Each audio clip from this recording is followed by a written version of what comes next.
اللہ تعالیٰ کر سکتا ہے، کوئی اس کے لیے مشکل نہیں. هو علی کل شیء قدیر، اسے ہر شے کی قدرت حاصل ہے.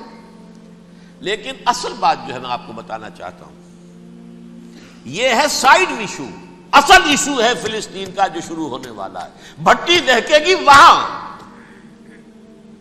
ظاہر بات ہے کہ اگر کوئی بہت بڑا اقدام ہو جاتا ہے فلسطینیوں کے خلاف، اور اگر واقعتاً مسجد اقصی اور قبۃ الصخرہ گرا دیے جاتے ہیں، جو طوفان اٹھے گا عالم عرب میں، یہ حسنی مبارک ہو یا شاہ خالد ہو یا کوئی اور ہو، یہ نہیں روک سکتے اس طوفان کو. نوجوان خون اٹھے گا، غیرت اور جو بھی حمیت ہے. مسلمان ان پڑھ سے ان پڑھ اور بالکل بے دین، وہ بھی مسجد کی حرمت پر کٹ مرنے کو تیار ہو جاتا ہے. مسجد تو بنا دی شب بھر میں ایمان کی حرارت والوں نے، من اپنا پرانا پاپی ہے، برسوں میں نمازی بن نہ سکا.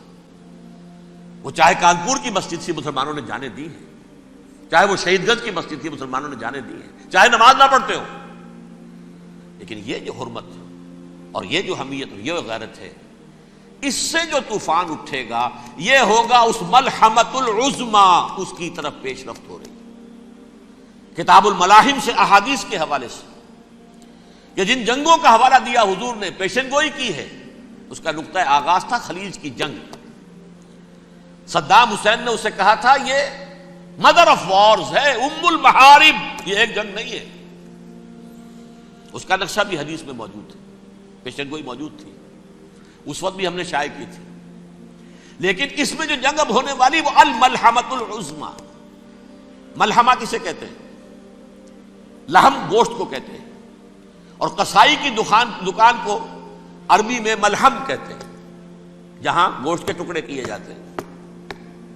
آج کل مشینوں سے ہوتے ہیں، اب جو ہے وہ ہاتھ سے چھریوں سے نہیں ہوتے، لیکن ٹکڑے ہو رہے ہوتے ہیں، جسموں کے چیتھڑے اڑ رہے ہوتے ہیں. ملحمہ، یہی لفظ استعمال کیا تھا حضرت سعد ابن عبادہ نے رضی اللہ تعالی عنہ یوم فتح مکہ.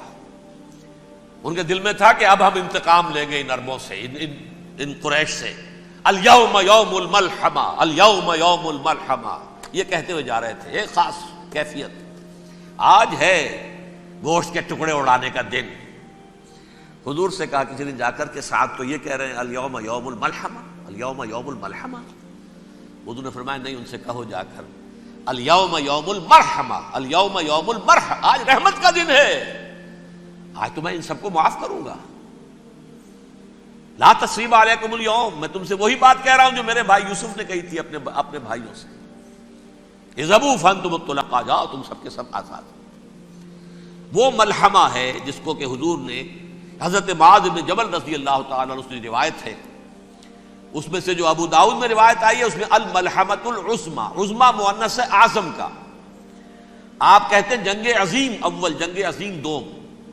عظیم کا باپ ہو گیا اعظم، سب سے بڑا، اور اس کا مؤنث ہے سب سے بڑی، عظما. الملحمۃ العظما، سب سے بڑی لڑائی. میرے نزدیک یہ وار کے معنی میں نہیں ہے، بیٹل کے معنی میں.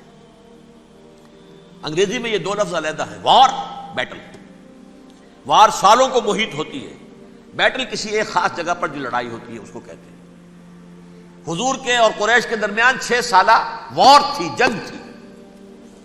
لیکن battles, battle of Uhud, battle of Badr, یہ بیٹلز تھی، لڑائیاں تھیں. تو عظیم ترین جنگ شاید اس اعتبار سے نہ ہو جیسے کہ ورلڈ وار 1 اور ورلڈ وار 2، یعنی اس کی وسعت کا اتنا معاملہ نہیں اور طوالت کا نہیں. لیکن جو لڑائی جو ہے بیٹل ہونی ہے، جس کو کہ یہ لوگ، یا چونکہ میں نے کہا تھا شروع میں کہ سرما ہے میری آنکھ کا خاک حجاز و حول قدس. نیو ٹیسٹمنٹ کی آخری کتاب ہے the book of revelation, revelation of saint John. اس میں آرمگڈون کہا گیا ہے اسے. ہر مجدون، یہ عبرانی لفظ ہے. ہر کہتے ہیں اونچی جگہ کو، سطح مرتفع. مجدون میگیڈو، میگیڈو ایک وادی ہے، مرتفع، وادی مرتفع. یہ ہے واقع لبنان، اسرائیل اور شام کے درمیان جو ٹکڑا، جو ٹرائنگل بنتی ہے، یہ ہے. یہاں پر بڑی جنگ لڑی جائے گی، اور یہ جنگ صلیب ہوگی جو کہا ہے بش نے. یہ جنگ صلیب 2nd ملینیم شروع ہوئی تھی تو پہلی صلیبی جنگ ہوئی تھی. 3rd ملینیم شروع ہوا ہے، یہ 2nd صلیبی جنگ ہے، یہ کروسیڈ ہے. اور میں اس مرتبہ امریکہ گیا تھا تو پہلی مرتبہ مجھے وہاں ایک رسالہ ملا ٹرمپٹ نام کا. یہ امریکہ کے جو بہت ایکسٹریمسٹ قسم کے پروٹیسٹنٹس ہیں، یہ ان کا رسالہ ہے، اور ان کے بارے میں اب کہا جا رہا ہے وہ کرسچین زائنسٹ ہیں. آپ شاید پہلی مرتبہ یہ لفظ سن رہے ہوں. زائنسٹ تو ہم سمجھتے ہیں یہودیوں کو، کرسچین زائنسٹ وہ ہیں جو ہیں تو عیسائی پروٹیسٹنٹس ہیں، لیکن اسرائیل کے وہ حمایتی یہودیوں سے بڑھ کر ہیں. یہ میری کسی پہلی تقریر میں شاید بہت سے حضرات کو یاد آ جائے، میں نے کہا تھا 4 سال پہلے ہمارا تنظیم اسلامی کا ایک کنونشن ہوا تھا ہیوسٹن میں، امریکہ کا جنوبی علاقے کا شہر ہے. ایک سیشن اس میں ہم نے رکھا تھا انٹرفیتھ، ایک عیسائی کو بلایا تھا، ایک یہودی بہت بڑا وہاں کا عالم ہے اس کو بلایا تھا. اس یہودی عالم نے ڈاکٹر وشوگراڈ، جو وہاں کی یونیورسٹی میں پروفیسر ایمیریٹس ہے، اس نے کہا تھا کہ یہ اسرائیل کو تو سپورٹ کر رہے ہیں عیسائی، ہم تو نہیں کر رہے.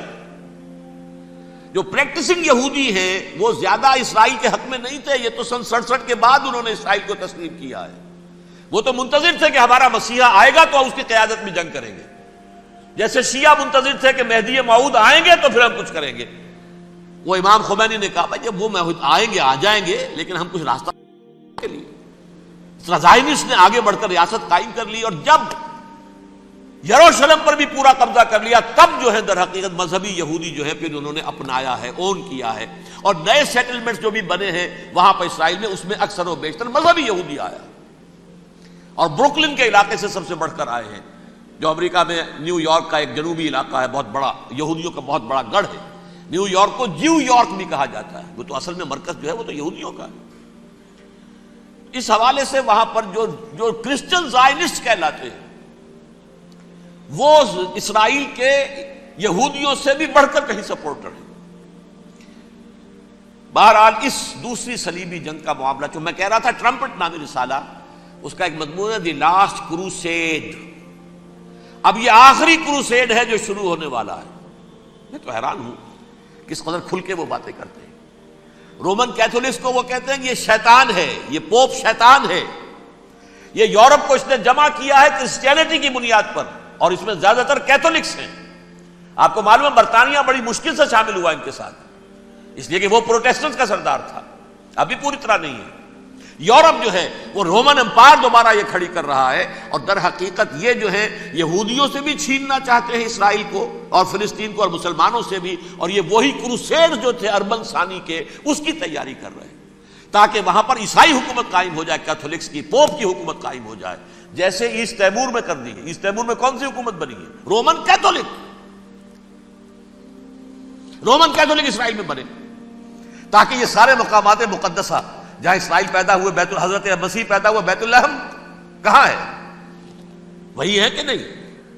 جہاں سے ریزریکشن ہوا ان کے خیال میں وہ کہاں ہے؟ وہیں پر ہے کہ نہیں؟ بڑے بڑے گرجے ان کے وہی ہیں. تو اس اعتبار سے ان کا کہنا یہ ہے یہ لاسٹ کروسیڈ کی تیاری ہو رہی ہے، یہ کیفور.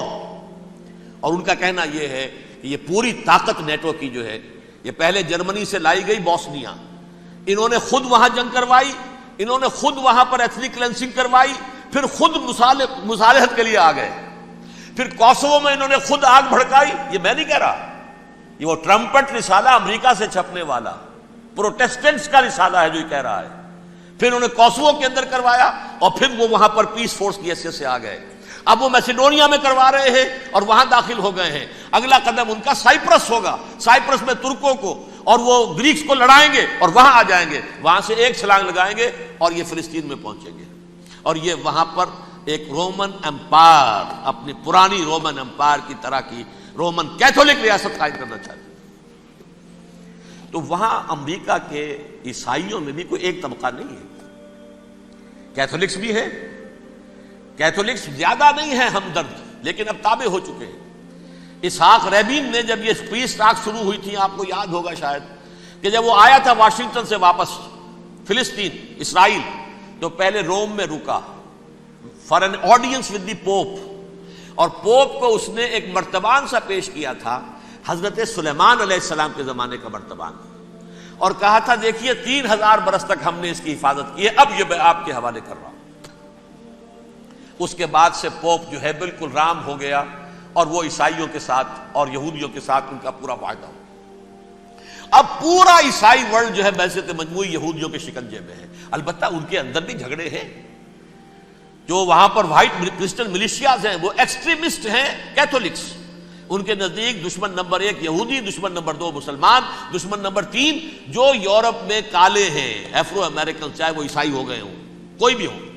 یہ 3 دشمن ہیں جن سے انہوں نے کلینز کرنا ہے، صاف کرنا ہے ان کے خیال کے مطابق امریکہ کی سوسائٹی کو. اولاً یہود، پھر مسلمان، اور پھر یہ جو کالے ہیں. لیکن دوسری طرف پروٹیسٹنٹس کے اندر ایکسٹریمسٹ وہ ہیں جنہیں کہا جا رہا ہے یہ کرسچین زائنسٹس ہیں، یہ اسرائیل سے بڑھ کر سپورٹرز ہیں. بہرحال یہ اب جنگ ہوگی، اس کا نتیجہ کیا نکلے گا یہ تو اللہ ہی جانتا ہے. اب میں آخری بات کی طرف آ رہا ہوں. آخری نتیجہ تو جو بھی کچھ اپس اینڈ ڈاؤنز آئیں گے. تلک الایام نداولھا بین الناس. آخری نتیجہ ڈراپ سین وہ یہ ہوگا کہ اللہ کے دین کا بول بالا ہوگا اور پوری دنیا پر محمد کے لائے ہوئے دین صلی اللہ علیہ وسلم کی حکومت قائم ہوگی.